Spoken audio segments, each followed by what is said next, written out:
What if the person everyone thought was murdered actually chose to die? That's the gut punch at the center of the DTF St. Louis finale. And honestly, after 7 episodes of twists, red herrings, and genuinely great television, the answer this show lands on is more tragic, more human, and more haunting than any murder reveal could have been. I'm going to break down everything that happens in episode 7 of DTF St. Louis, what it means, why it matters, and why this might be one of the best limited series HBO has put out in years. Full spoilers ahead, so if you haven't watched yet, go do that first and come back. I'll be here. Alright, let's get into it. For anyone who needs a quick refresher, DTF St. Louis is a dark comedy crime series created by Stephen Conrad and airing on HBO. The show centers on 3 middle-aged adults who are all, in their own ways, completely stuck in their lives. There's Clark Forrest, a local weatherman played by Jason Bateman who is quietly falling apart. There's Floyd Smernitch, Clark's best friend, a lonely and deeply kind man who starts using a secretive dating app called DTF St. Louis to try to connect with someone. And then there's Carol Love Smernitch, Floyd's wife, played by Linda Cardellini, who begins an affair with Clark. When Floyd is found dead at the pool house, the whole thing becomes a murder investigation. Detectives Jody Plum and Donahue Homer spend the entire season trying to figure out who did it. Was it Carol looking to collect life insurance? Was it Clark in some kind of jealous rage? Was it someone Floyd met through the app? That's been the engine of the show. But what DTF St. Louis is really doing underneath all the mystery is asking a much harder question. Why do people feel so utterly alone, even when they're surrounded by others? And what happens when no one notices someone is drowning?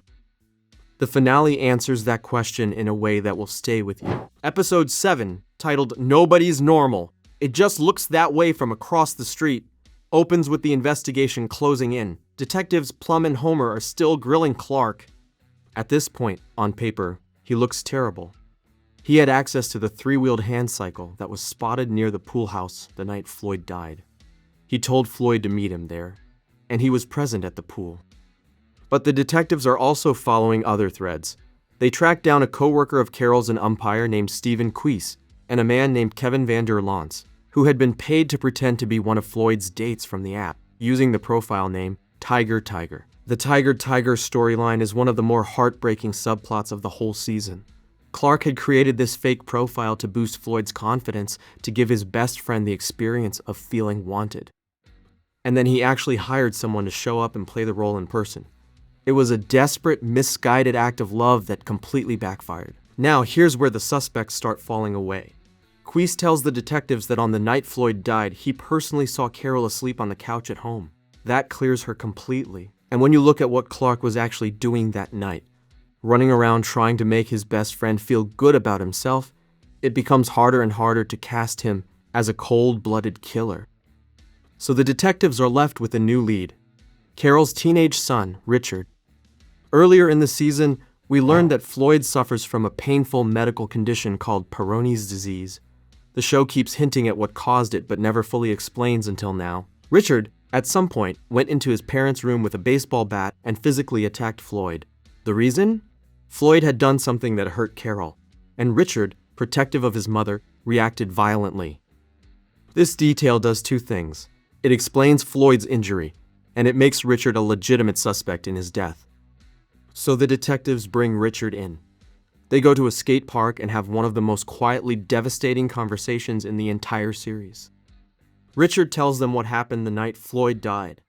He went to the pool house. He saw Floyd, and he said horrible, cruel things to his stepfather, things you can't take back. Then he rode off on the hand cycle and left. As he was leaving, he glanced back. Floyd was watching him go, and Floyd raised his hand and made a gesture. Richard thought it meant rock on, just a casual, whatever kind of goodbye. He didn't think anything of it. And then, after Richard left, Floyd picked up a can of Bloody Mary that had been mixed with a drug called amphazine, and he drank it. Floyd wasn't murdered. He ended his own life. And then, and this is the moment that absolutely wrecks you, Carol looks at Richard after he shows them the gesture Floyd made. And she tells him quietly that it wasn't rock on. In American Sign Language, that gesture means, I love you. Floyd's last act after being screamed at and abandoned by the boy he had tried to be a father to was to tell him he loved him. That's the ending. That's what the whole show was building to. Here's what makes DTF St. Louis so special. It uses the structure of a murder mystery to tell a story that has nothing to do with crime. It's a story about isolation, about shame, about what happens when a person spends their whole life being humiliated, overlooked, and reduced, and still chooses to love the people around them anyway. Floyd is the moral center of this show. He's the guy everybody else seems to look past. His wife is having an affair. His best friend is lying to him constantly, even when it comes from a good place. His stepson resents him. The people he meets on the app reject him. And yet Floyd is the most generous, patient, and loving character in the entire series. Clark, on the other hand, ends the show with nothing. His wife is gone. His daughters are growing up without him. The friendship he threw everything away for is over. And the tragedy is that Clark genuinely loved Floyd, he just didn't know how to show it without making it about himself. The title of the finale says it all. Nobody's normal. It just looks that way from across the street. Every single character in this show is a mess on the inside. They're all carrying things that are tearing them apart. They just hide it well enough that the people standing right next to them can't see it. That's the real mystery DTF St. Louis was solving all along. Not who killed Floyd, but how someone can be surrounded by people and still feel completely, utterly alone. DTF St. Louis is now fully available on HBO and Max, all 7 episodes. If you haven't watched it yet, I genuinely cannot recommend it highly enough. It's funny and dark and sad in equal measure. And the performances from Jason Bateman, David Harbour, Linda Cardellini, and Richard Jenkins are some of the best work any of them have done. If you watched the finale, drop a comment below and let me know what hit you hardest. Was it the "I love you" reveal? The way Clark ends up alone? Or something else entirely? If you found this breakdown helpful, hit the like button and subscribe for more episode explanations just like this one. And I'll see you in the next video.